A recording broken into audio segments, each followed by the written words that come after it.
C'est un petit pays que le reste du monde a oublié. Sa devise pourrait être « Pour vivre heureux, vivons cachés ». Ceux qui découvrent le Bouthan ont souvent tourné autour, dans l'Himalaya. Ça ressemble pas au Népal, ni au Tibet, non. C'est original. C'est un peu doux. Un royaume qui déploie beaucoup d'énergie à protéger ses traditions. Elles sont intactes depuis des siècles. Je suis immédiatement tombé sous le charme d'un pays qui avait su garder aussi bien son identité, qui avait su préserver tellement bien sa culture, sa tradition, sa religion. Un peuple dont la cause nationale est la recherche du bonheur. Et ça vous transforme un voyage en quête initiatique. Ici, on peut découvrir ou redécouvrir effectivement un certain état d'esprit et une certaine approche du bonheur. Quand on dit qu'il faut aller au bout du monde pour se trouver, c'est peut-être du Bouthan dont on parle. International news. Bhutan has just become the world's youngest democracy, with the kingdom's beloved 51-year-old monarch abdicating in favor of democratic reforms.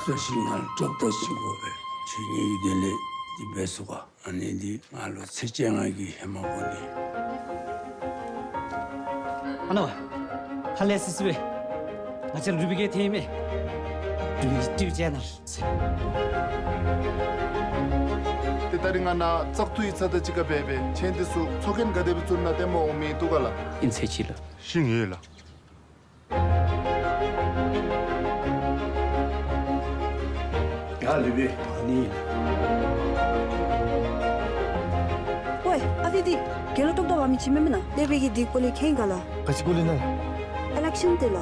합기니 잡드는 합기네지야. 에 맞지, 나게 합기 주로 보험 집안이기 되는 되게 왜 저서 상마에 보기 좀 못들어다. 맞지 해말이 갖다 또 비대 있더라 맞아. 아니 미리 좁다이 나돈 담이 좀 해봐. Is there gun in Bhutan? 마자리나 마기 람느시 수기 꼴에 가네 미시. 야를 뚝뚝이서 그래. You don't think he's gonna kill anyone, do you? He's a monk, right? I don't know, man. We live in...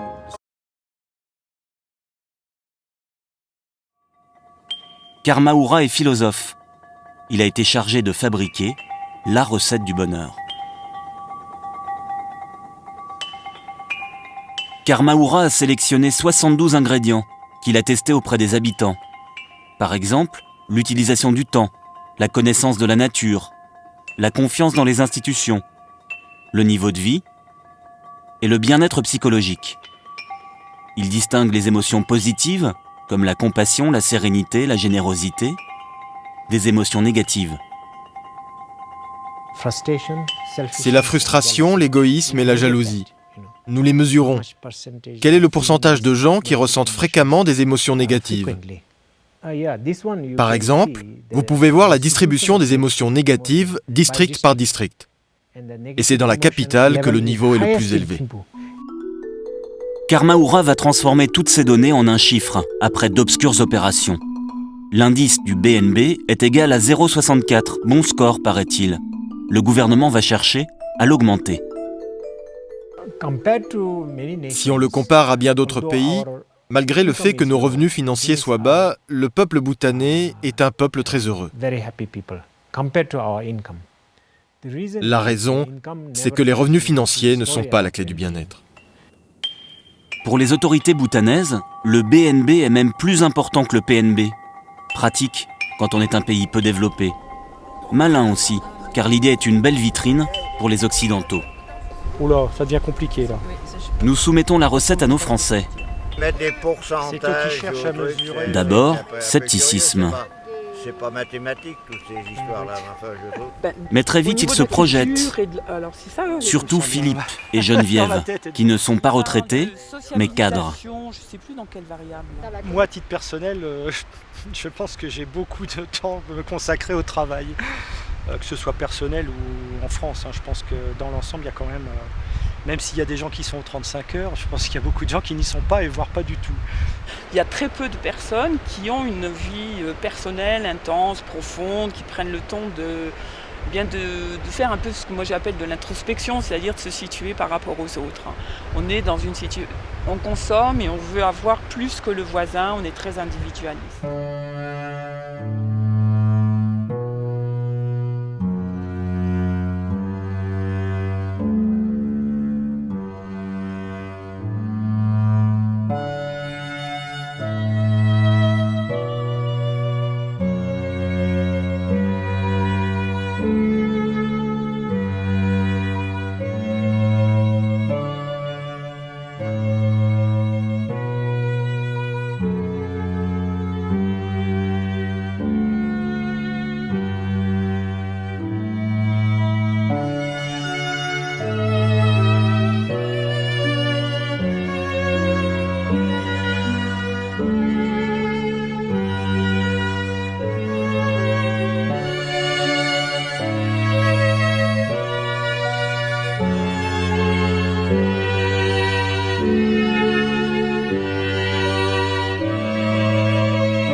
Vous voulez en savoir plus? Vous voulez percer les secrets des mégalithes, des églises, des temples, les secrets de la franc-maçonnerie, la vraie, pas la luciférienne? Vous voulez savoir pourquoi ici, dans notre éco-village, il y a un choix qui a été fait avec des habitats en fer? Quelles sont les conséquences et pourquoi ils ont été mis à la terre? Parce qu'en réalité, quand on construit sa maison, il y a une chose dont on doit se préoccuper, c'est le rapport au ciel et le rapport à la terre. Exactement, le rapport à la terre, c'est le rapport à l'eau, le shui, et le rapport au ciel, c'est le rapport à l'air, le feng. On revient toujours sur des histoires de feng shui, et vous verrez que c'est assez simple à comprendre, c'est très caché, ça s'appelle le Royal Horse, l'art royal, et que finalement, c'est pas aussi chinois qu'on le croirait au premier abord. À bientôt, ciao. Basically, the Drupagaju is one of the very, very important part of Tibetan tradition. Now seems 800 years. Now last sort of 800 years. So during that period, many great masters and great practitioners has happened. So, because of these great masters as a good example, still in this tradition, many practitioners really dedicated for their whole life for practice of the Buddha Dharma, or particularly Tanzayana. So certainly in future also this tradition can be, I think, one very important tradition of Buddha Dharma of Tibet. So, like the basic Buddhist teaching is practice of altruism and practice of concept of interdependency. These two things are very, very important part of Buddha Dharma. So I often used to telling people the altruism is the seed of peace, because real peace can achieve through inner peace. So the altruism provide or give or bring real inner peace. So the non-violence is something like reflection or action of peace, or action of, the altruism. Therefore, the practice of altruism is very much related with world peace. Then interdependency, that view or that concept, although come from Buddhist teaching, but it is something very relevant in various fields: modern economy, environmental issue, health issue, society issue, or family issue. I think everywhere this interdependency sort of concept is very, very helpful, because this view open our eye to see the reality more holistic way. Because often undesirable things happen due to unrealistic views and unrealistic action. So this interdependency view or this concept really helpful to see the reality more holistic way or more sort of correctly. As a result, with understanding of the reality or fuller picture, understanding of the fuller picture of the reality, then every our action becomes realistic action.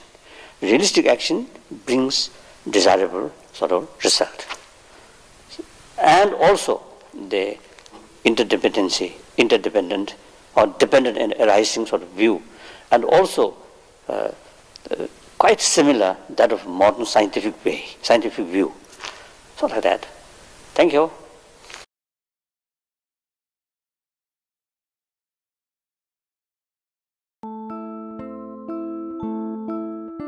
Le Bouthan, ses monts enneigés, ses vallées tranquilles, ses moulins à prière, ses chapelets qu'on égrène.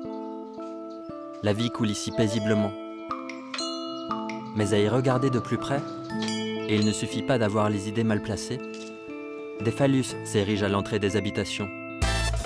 Des gros phallus aux boules poilues ou entourés d'un dragon, gonflés ou à fleur de peau, souvent au garde à vous. On s'est presque inquiété pour l'avenir du Bouthan, pour la sexualité de la population. Et puis un jour, installé sur son échafaud, on a trouvé un peintre professionnel occupé à son phallus. Il était entouré d'enfants. Et son discours nous a d'abord choqués. Vous voyez les enfants, c'est avec ça qu'on fait des bébés. Ah, vous pouvez rire. Vous verrez plus tard que ça pourra vous être utile de savoir comment ça marche. Ici, pendant qu'ils ont des phallus dans la tête, ils ne pensent pas à se battre ou à faire la guerre. Peindre des phallus, ce n'est pas qu'une question de provocation, c'est aussi pour éloigner du mauvais œil et assurer la prospérité et la fertilité de la famille. N'est-ce pas les enfants ?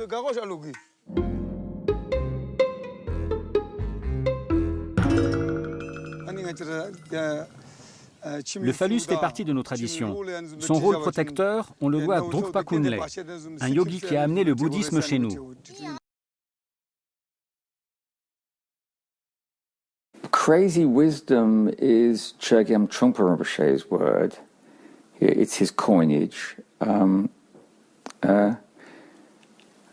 I've always used it up to recently. Now we use the Tibetan Yeshi Cholwa, because crazy wisdom is not a translation, it's not a literal translation Yeshe is primordial wisdom. Ye, primordial, she, knowing. Cholwa means chaos. So there's no crazy in that. So it basically means wisdom chaos, or primordial wisdom chaos. The aspect of chaos is that which offends pattern. It offends the pattern of duality, even the religious pattern of duality. So hence crazy wisdom or Yeshi Cholwa.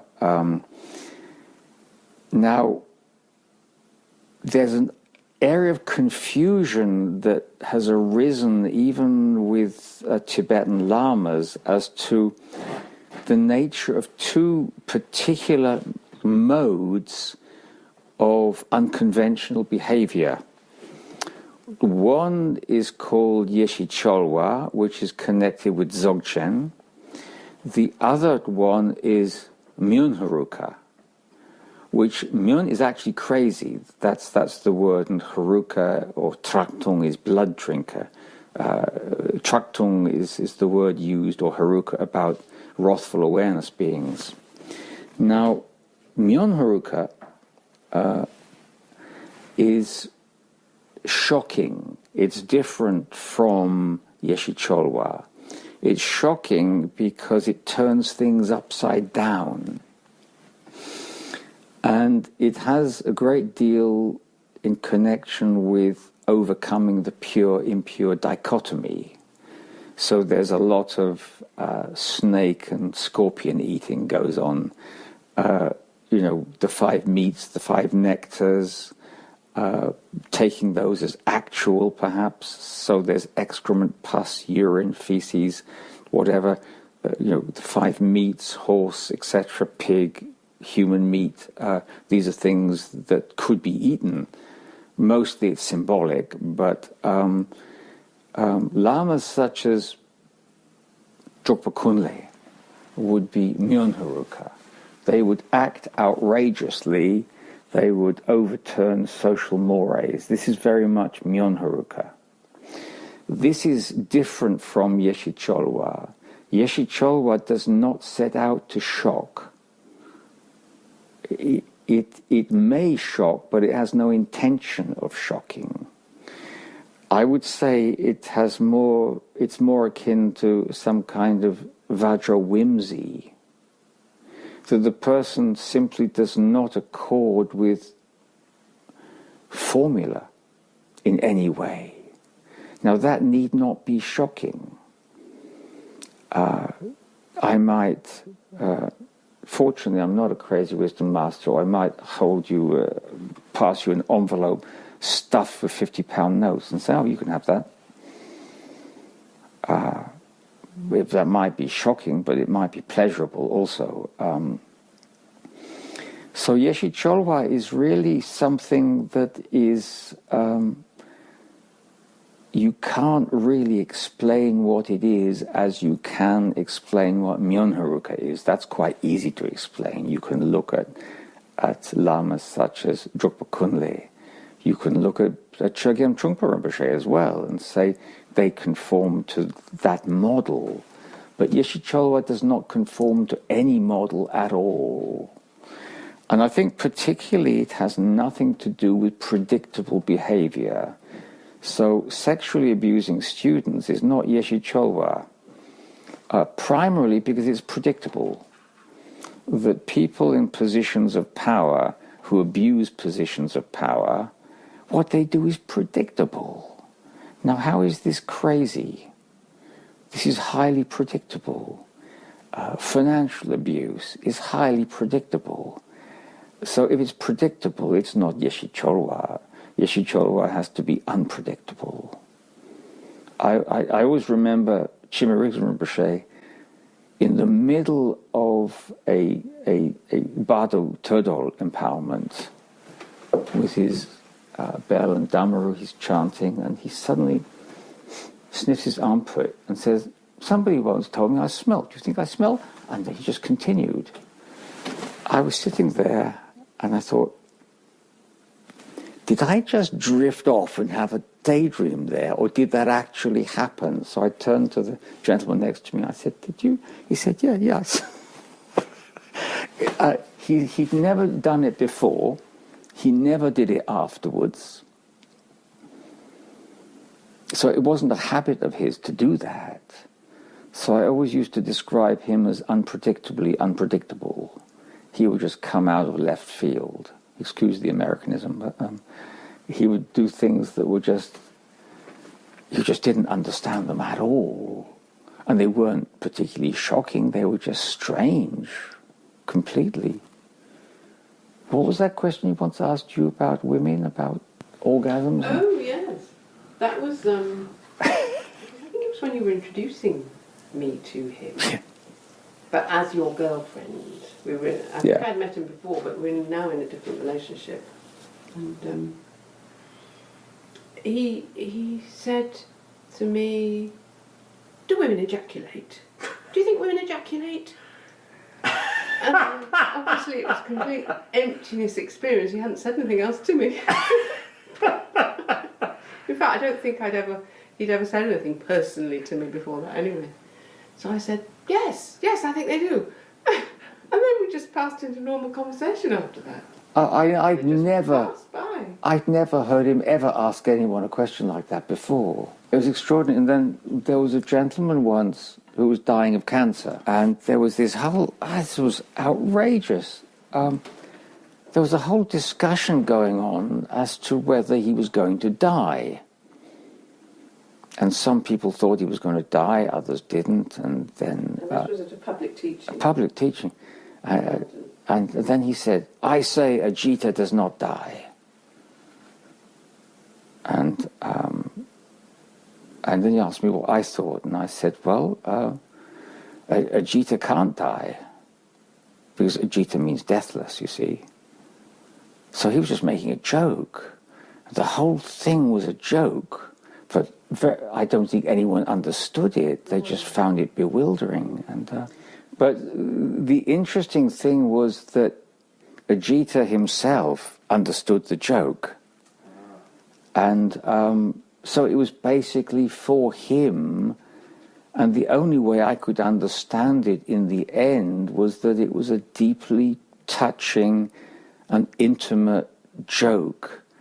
That it was something to make him smile, that it was a play with his name, and that's what it was all about. But,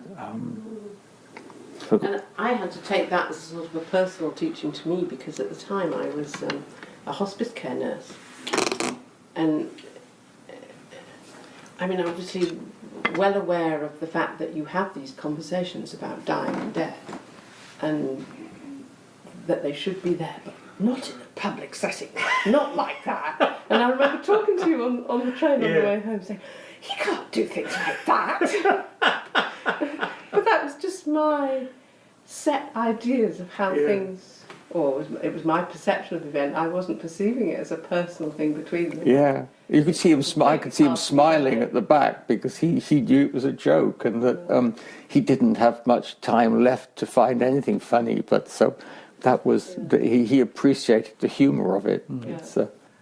And it was also an example of how he did want people to speak their minds, because he asked you, didn't he, what you thought, and you said that he can't die, and then he asked me, and I knew he was going to die, and I knew I should have said he's going to die, but I didn't, because I couldn't, because it was public, and it was one of those situations I just wanted to cringe and die. So I said, same like him. So a complete cop-out.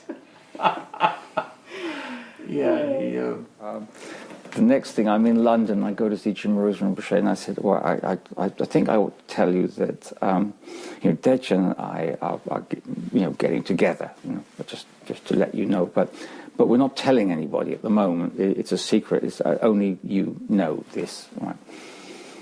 By the time I get to Cardiff, everybody in Cardiff knows.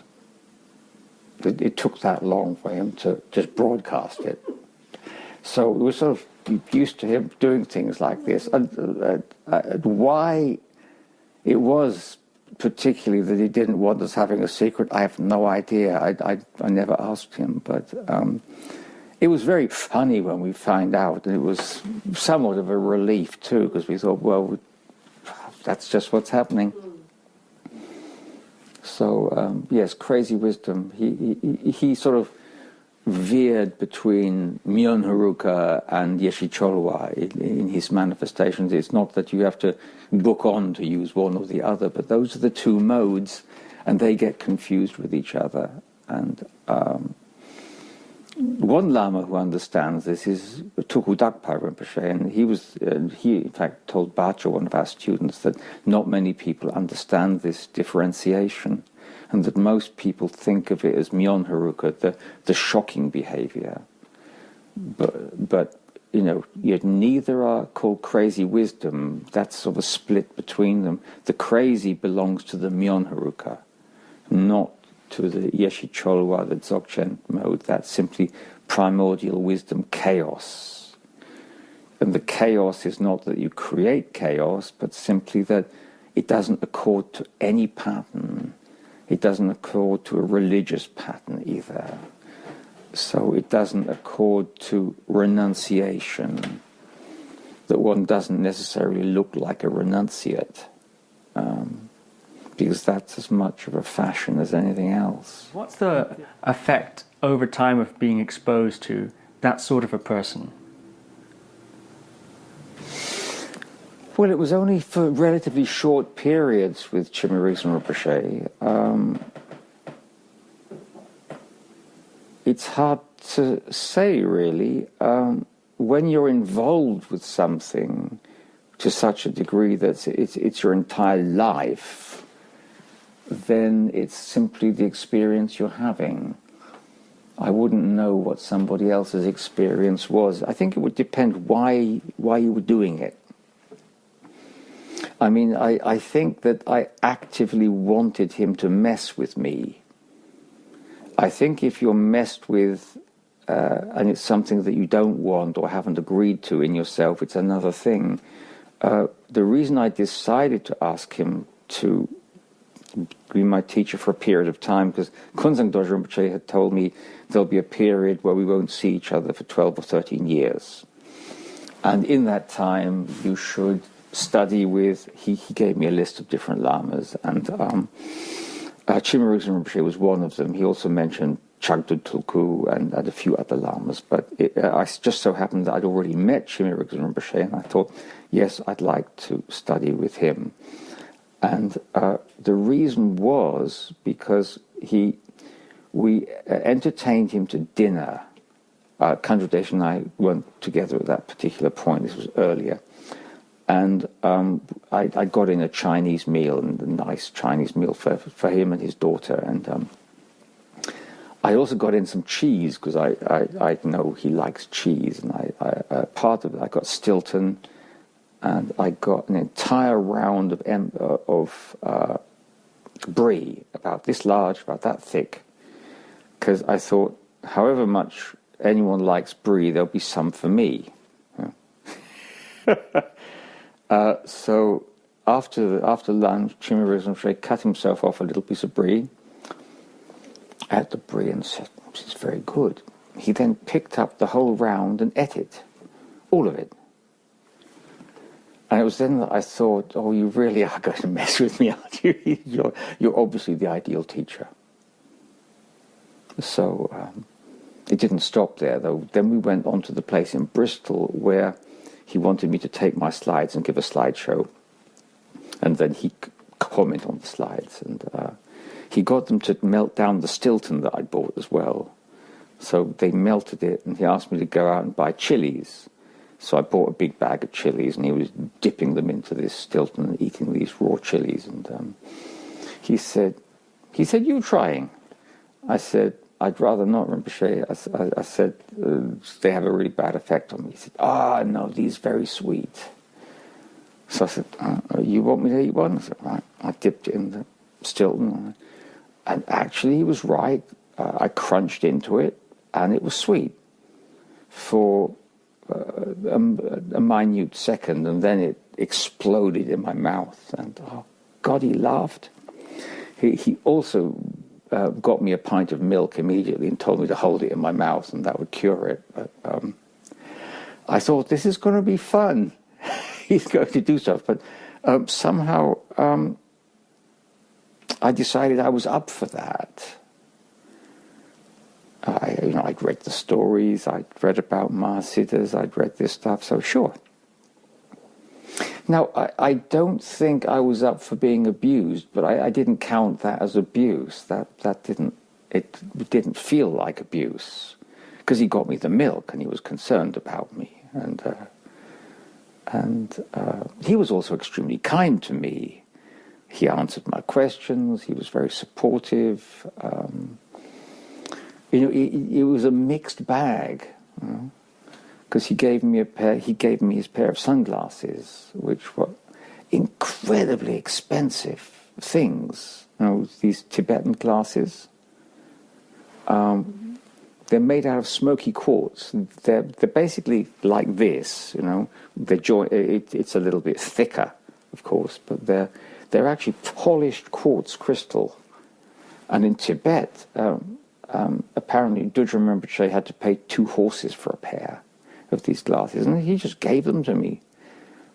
So he was like that, as well as getting me to eat raw chili and eating an entire round of brie. So there was just these mixtures of experiences with him. So it was always highly creative and a sense of the whole situation was being tested in a way and worked with and encouraged in different ways. Sometimes it was a wrathful form of encouragement, sometimes joyous, sometimes peaceful. So, the effect on me was that I'd actually say I just grew up, I think a lot of us remain as children for a long time and not in any nice, innocent way, just not capable of living properly, not being responsible, not being... his advice on going to India when people gave him advice was not how to find the cheapest hotel and make sure you're all right. It was you just land, go into the first hotel, whatever it costs, spend your money, then it's gone, see what happens next. It was always throw yourself at life and see what happens. But you really had to be some kind of professional human being to do that. It was an adventure, and he wasn't really interested in anything being cozy. So if you wanted to be cozy, you went somewhere else, but he never did that. You mentioned Drukpa Kunle. Mm-hmm. Could you talk a bit about him? Yeah, Drukpa Kunle was very famous in Bhutan and much loved in Bhutan. And one of the things you find in Bhutan that you don't find in Tibet are symbols of Drukpa Kunle. There are penises everywhere, hanging over doors, brightly coloured ones with faces on them. They're just part of life over there, and he's highly venerated. And this, of course, is shocking behaviour. I think that sex with Drukpa Kunle is a little bit like Chimerigas Rinpoche eating the brie. I don't think there's any big difference there. We live in a society where sex is a big issue. It wasn't a big issue there. It's entirely different. It has a whole other meaning here. Sexual exploitation wasn't really an issue then. Sexuality occurred, but it wasn't an issue. It's an issue now. There's certainly abuse now. There's abuse of power, but Drukpa Kunle didn't have hundreds of students. He didn't have a procurement committee. That's not how it worked. He just wandered around and bumped into people, and things occurred. Like Chimerigas Rinpoche came to my house and ate an entire round of brie. I see it as being the same story. what comes out of that extraordinary behavior is a sense of being projected into a different dimension of reality where these things occur. These things here are normal, and relating to them as it's all part of what's happening is maybe similar in some ways to being at the theatre, and you don't know the play. You don't know what's going to happen. Actually, the funniest play I ever saw was just like that. It was The Real Inspector Hound, that was Tom Stoppard play that was put on at the art school where I was, and I was in the audience and they were performing it, and the stage gun didn't go off, and so the man who was being shot, when the gun didn't do anything, said, "Ah, the poison dart," and fell to the floor, and because I'd seen. I knew the story. It was just so funny, and I thought they should write to Tom Stoppard because this would have improved the play endlessly. That was just brilliant, And so there's a sort of a world there. There's a Vajra creation. Vajra theatrics are occurring, and within Vajrayana, which is majorly artistic, there are just scenarios, and so Drupal Kunle would enter various scenarios, and they weren't all sexual, they were different. He would get some old man to chant some really crazy text that he'd just written that was... but what got the old man realization wasn't the text, it was his devotion to Drupal Kunle and the fact that he would simply recite a bunch of nonsense for hours on end. And he'd recite it even though his son and daughter were saying, what on earth is this text you're chanting? This is crazy. Well, he just wouldn't believe it. He just continued. And so that's the power of the story there. Of course, doing whatever your teacher tells you to do in this environment it has become suspect, And I think people have to use their intelligence there and look at what the nature of the relationship is. I mean, there was never one instance where either Chimarik Rinpoche or Kunzang Dorje Rinpoche acted out of self-interest. They never got anything out of it. Well, Chimarik Rinpoche did get the entire round of brie, but it didn't break the bank, I didn't suffer because of it, He probably suffered more through eating it than I did through losing it. But so it's really that, Drupal Kunle had no self-interest. There's one story about him where he's offered all this jewelry, a fantastic wealth of jewelry, and he puts it all on. He accepts it, he dances with it, then he gives it all back again and leaves. He said, I enjoyed it, and that was it. So he didn't take that offering of money. So there has to be demonstrable lack of self-interest in it. And that comes out in the stories of Drupal Kunle. People are confused because, of course, they look at someone like Sogyal Lakar and say, what's the difference? The difference is that the ladies with whom Drupal Kunle had sex didn't end up with a therapist. They achieved realization. That's the difference. And nobody had a complaint to make about him. I mean, I know it's very hard to compare somebody long in the past with someone in the present, and there are all those considerations. I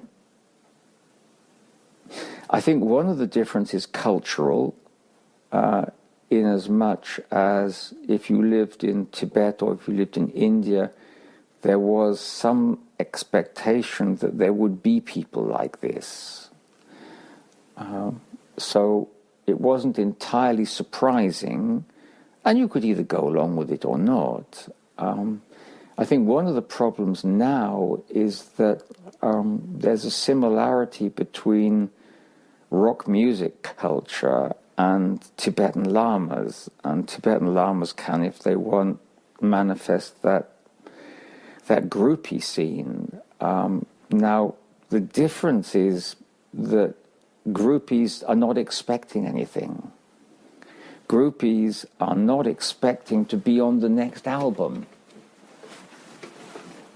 They know what's going on. They know why they're there. They're not expecting anything they get or don't get. It's just what happens. Now, in the whole Vajrayana situation, there is an expectation. I'm going to get realization out of this or something. And then when that doesn't happen, and in fact worse happens, and physical abuse occurs, then there's incredible confusion goes on there. I think basically there's a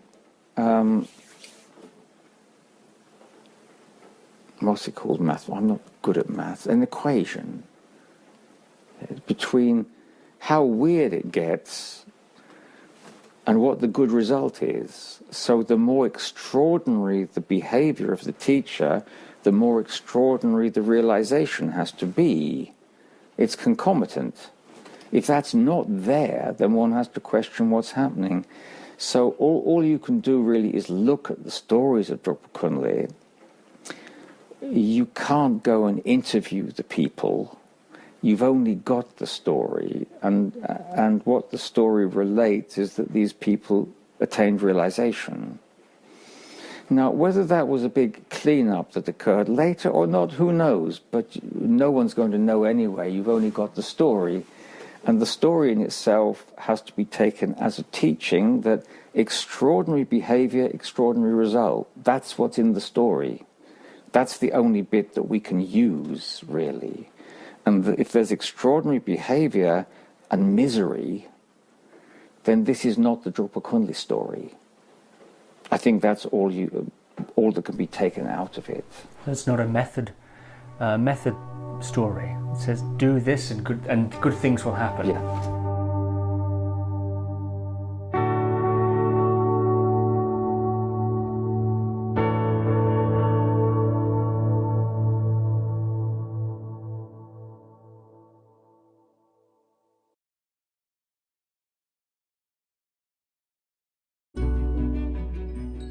This world does need your help so badly, very badly. And so on behalf of this world, I would like to request you to come and do something about it. He said, the job of the teacher is to insult you, to insult the ego. Supposing if you become enlightened, then what? You are about to become egomaniac. He said, just study the Dharma, which is the truth of trusting who you are. That has nothing to do with religion. Almost wherever Trungpa Trungpa stepped in America, Tibetan Buddhist centers sprang up.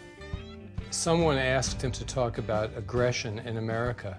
He said, I want to talk about the aggression in this room. He didn't hide his drinking. He didn't hide his sexuality. Lots of his students were his lovers, and that was known. After being married to him for 17 years, I would still sometimes lie in bed next to him and look at him and thinking, I have no idea who you are.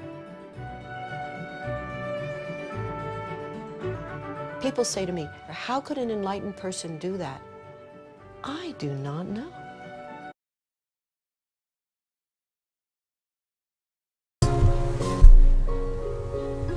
Hello everybody, welcome to my channel. My name is Pema.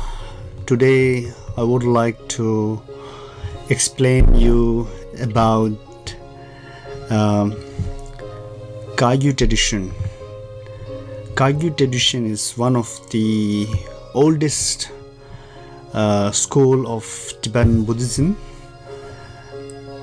Tibetan Buddhism is the very wide and bright spread in Tibet, also Mongol, and in other parts of Himalayan regions, etc.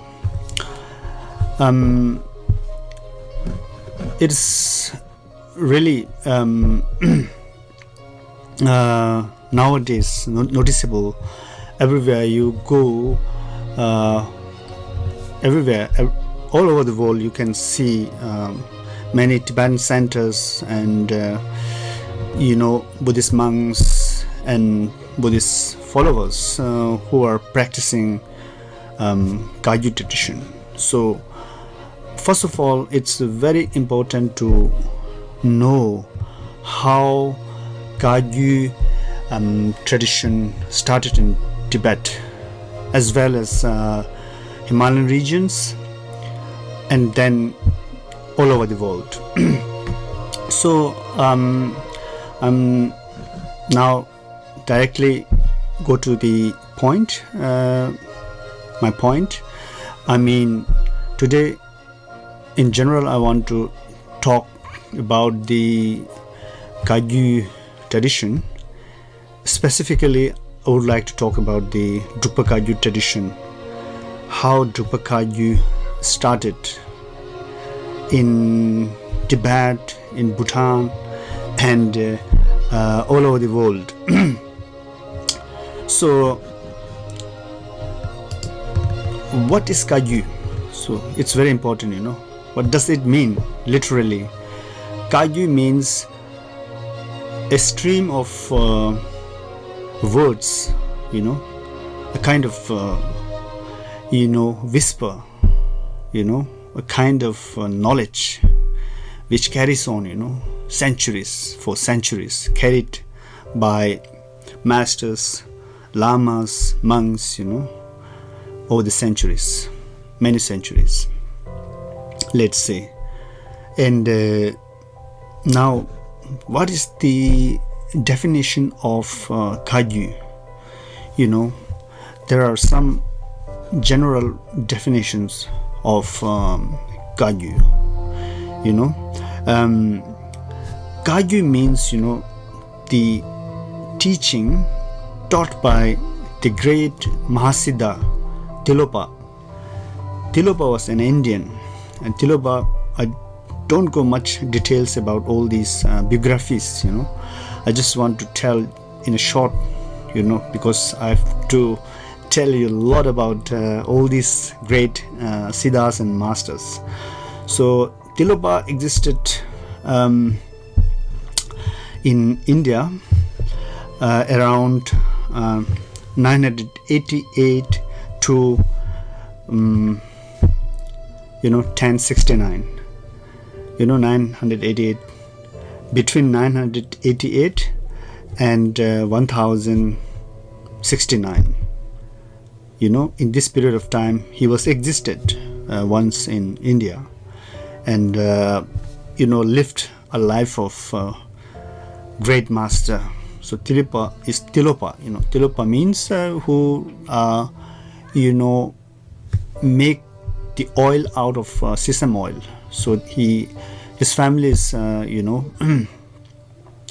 profession was to make oil out of sesame and then to sell it, because he didn't follow his father's food to sell these things, but he really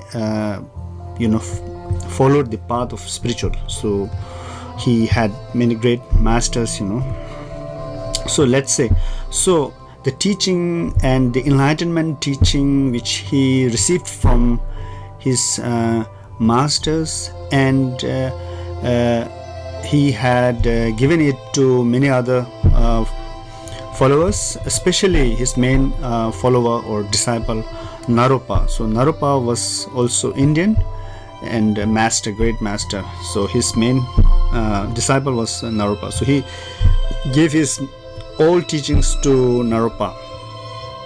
So there is a teaching between two persons, and then Naropa gave it to Marpa and other disciples of Tibet. So it carries on.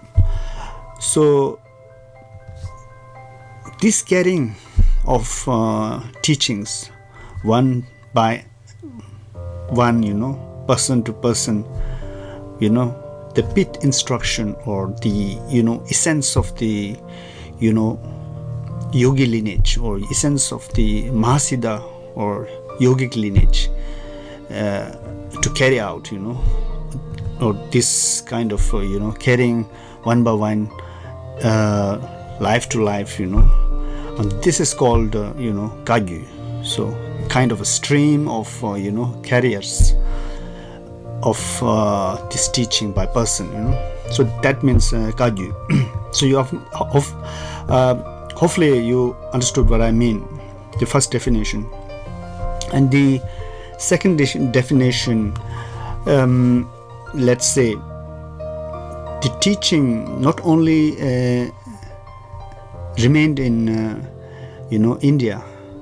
When it started, let's say 9th century or 10th century to 11th century, in 10th to 11th century, when it started, it was only available in India, not in other parts of the world. So, but later on in, let's say 11th century, then this teaching, went to Tibet, or this teaching, by Marpa, went to Tibet and gave it to his disciple. The main disciple was Milarepa and Gampopa, So the main student of or disciple of Milarepa was Gampopa, who carried this very pith instruction of Marpa or Naropa, and gave it to other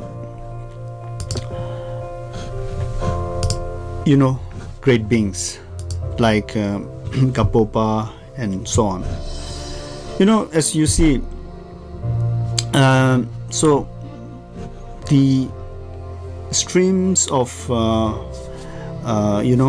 teaching careers happen in Tibet. So Gampopa till to today's masters, today's Kagyu masters, it is passed on, person to person, in Tibet, very Tibet, until the late let's say 20th century, it carried on. so that kind of passing on, or just say the stream of teaching flowing master to master, is called Kagyu, Kagyu. So it's kind of streaming, So you understood, hopefully. It's quite difficult, but hopefully you understood what I meant.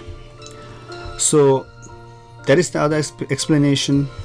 And the second definition, let's say, second definition is that the teaching, this teaching, very teaching of Naropa, or let's say Kagyu tradition, widely spread, in Tibet. So there are many branches of, schools, sprung out and, like scattered all over the Tibet and Himalayan region. So one of the main, carrier of or patriarch of this lineage was Drupa lineage. So Drupa lineage, in Drupa lineage, the first great master was Tsangpa Gyere. So Tsangpa Gyere is around 12th century to early 13th century. So he lived not very long time, but he lived during this, it said 1161 to 1211. So during this period he existed, So he and his reincarnations, or the Drupa Kagyu tradition holders, who let's say describe Kagyu a bit differently. And they say that the lineage which holds purely the practice of primordial nature of mind, and in their lineage is called Kagyu, who practice the primordial nature of mind is called Kagyu, the practice really the innate nature of human being, or sentient being. So who really deeply understood the Buddha's message and practices. So that's called the second definition. Let's say second definition. The third definition is very simple. Also, it is kind of general explanation. One more explanation. Let's say the masters, the Kagyu masters, after receiving the 6 narrow yogas and Mahamudra teachings and all this, they go for a hermitage, and they lived in mountains and snow mountains or rocky mountains or whatever, and they practice it very seriously and intentionally. They are dedicated and they never come back. They practiced maybe whole life there, and they mastered the 6 yogas or let's say Mahamudra. So they used to wear white clothes, white cotton shawls. Let's say we wear shawls like this. Tibetan monk used to wear shawls, and also other sadhus and yogis who wear just cotton cloth, only cotton cloth. Let's say a shawl, cover their body. They have nothing. They have shorts. Let's say spiritual kind of shorts, and then on that top of that they used to wear this white cotton scarf or white cotton cloth. So it's very simple garment, let's say, and they don't need much. They are satisfied with that kind of cloth. So that is how this other name was started. Kar means kar is white, and gyu means the lineage. So in the lineage who the masters wear white shawls are called Kagyu, Kagyu masters. So it's quite simple, So I hope you understood these 3 kinds of definitions, hopefully. And thank you so much for listening to me, and hopefully you understood. Thank you very much.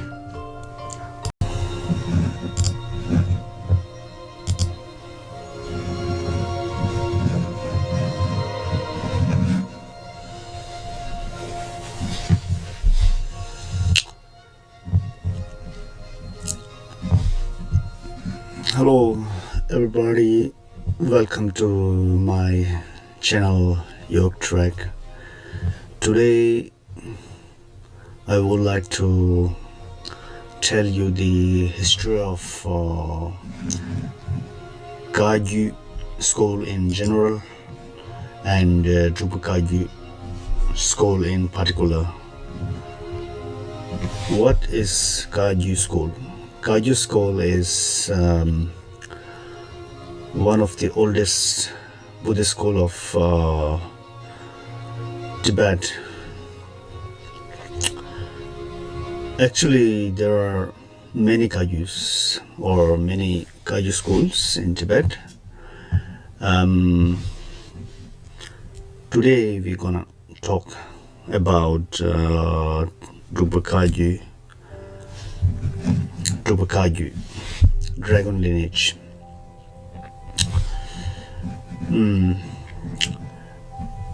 First of all, it's very important to know the meaning of Kagyu, what is really Kagyu meant.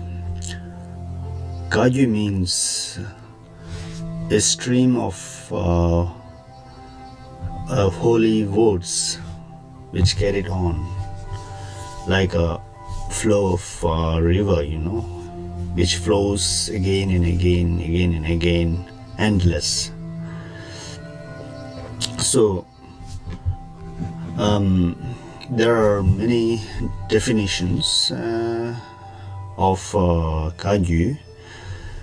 So today I don't want to go very detailed about the definitions, but I would like to,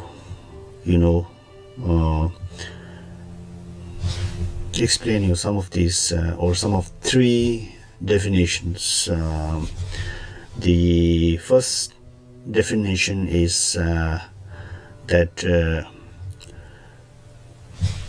which is related to the history of Kagyu itself. So in general, Buddhism or Buddhist started in India, then in other parts of the world, as well as Tibet. Tibet, let's say, past 7th century, it all started. So-called Mahayana Buddhism or Vajrayana Buddhism. So Kagyu school is part of this Vajrayana Buddhism. So it always referred to Buddha. Buddha was the starter, let's say, or Buddha was the first teacher in our century or in our time.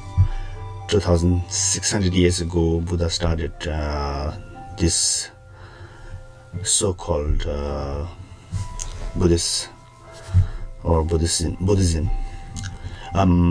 Let's go back to our definition. So, who started the Kagyu school and how it till today existed? So, like Buddha himself, Kagyu school of thought or school of practice is related with many prominent Indian masters, Tibetan masters, and other masters. So one of them was Tilopa. Tilopa was a yogi, ascetic, great Mahasiddha, let's say, who was the first person to give this teaching to Naropa. Naropa gave it to Marpa, Marpa gave it to Milarepa, and so on. It carried on in Tibet and in other parts of the world. So Tilopa, just let's say short story about Tilopa. Tilopa, by profession, he was born in a family who produce sesame oil.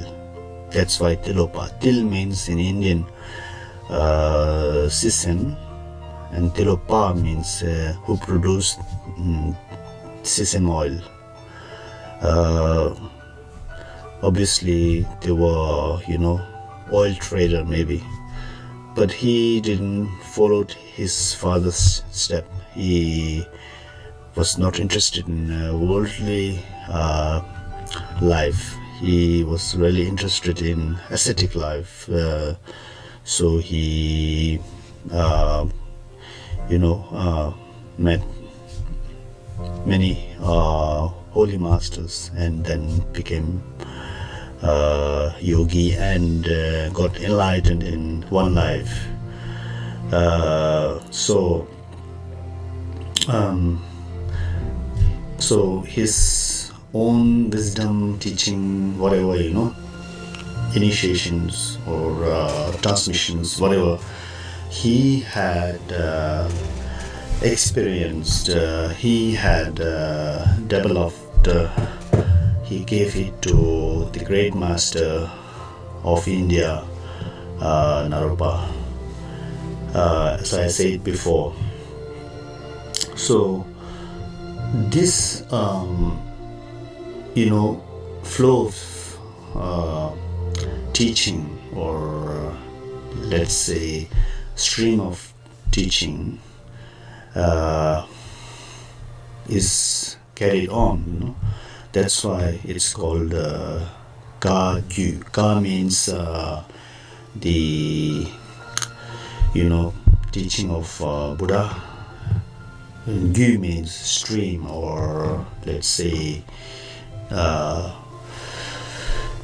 Gyu means like this flowing, streaming, or let's say, or chaining, That's why it was taught ear to ear, masters to masters, So that's why Kagyu. So I hope you got the first definition, what really it meant by Kagyu. Okay. Secondly, I would like to explain you the other definition.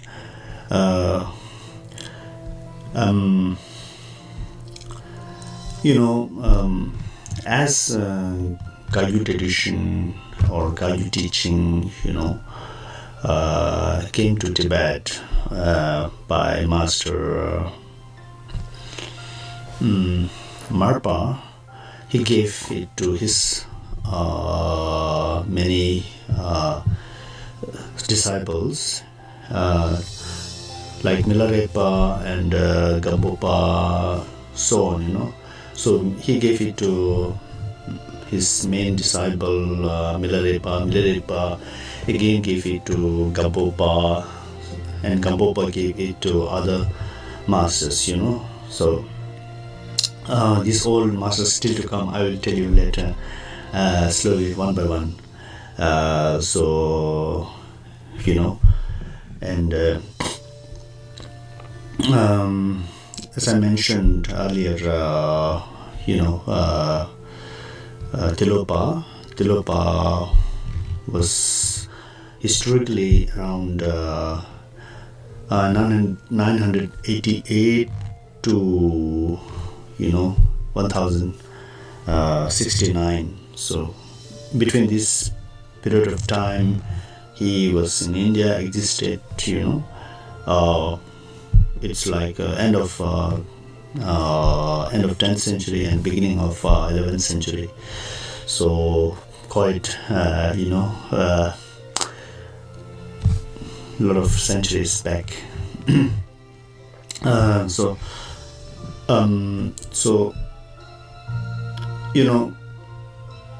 Then is gone, and his teaching was still alive, came to Tibet, and as I told you, I would like to tell you the second definition. Second definition was that especially related to Drupa Kagyu lineage. So in the Drupa Kagyu lineage, the first founder of the Drupa Kagyu lineage was Tsambagere Ishidorje, 1161 to 1211. So in this time, end of 12th century and beginning of 13th century, he was born in Tibet, in Tsang. So Tsangpa was the master, and his reincarnations, till today, 12 reincarnations, continuously existed, came to life till today. So, and this particular Dubakaju lineage says that the lineage which carries or practices the primordial nature of mind and practice it in their daily life is called Kaju, who really practice intensely the primordial nature of mind, the ultimate practice of Kaju tradition. That is Kaju. That is, really something attributed to practice. And the third type of definition is quite easy. Kaju Pas or Kaju practitioners who, after receiving the teachings, they they go to hermitage, they go to mountains. Even they don't go, masters let them to go to the mountains and practice there, earnestly practice till they succeed in their meditation. Mahamudra practice. Mahamudra practice is one of the main Kaju practice, So, and all those practitioners who, live in hermitage, ascetic life in the mountains, Himalayan mountains, they wear white shawls, not the monks' robes. They wear white kind of shawl, on their body, a cotton white shawl or cotton shawl, cotton white shawl. So whoever wear white cotton shawl are the Kaju lineage holders, Kar means the white cotton shawl, Gyu means the lineage holders, That's why Kaju. So I hope you got what I meant. And up to here I've explained 3 types of definitions. Hopefully you got all the explanations. Thank you for watching. Keep watching. I will tell you the whole story. Thank you again.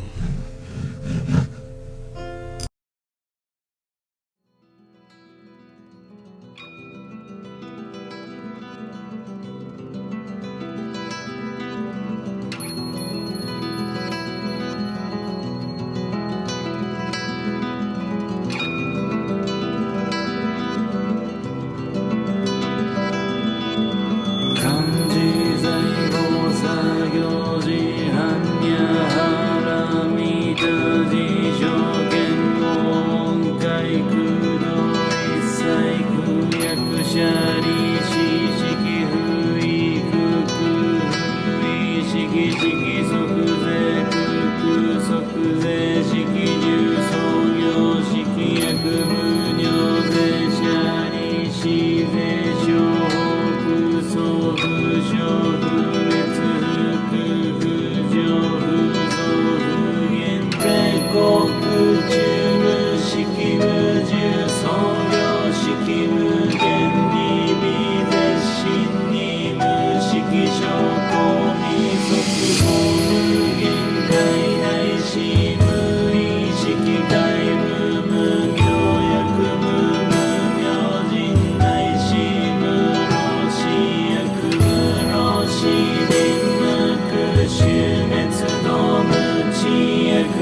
衆の上一切空真実不幸公説般若波羅蜜多収束説収圧やてやてはらやてはらそうやてぼちそわか般若心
経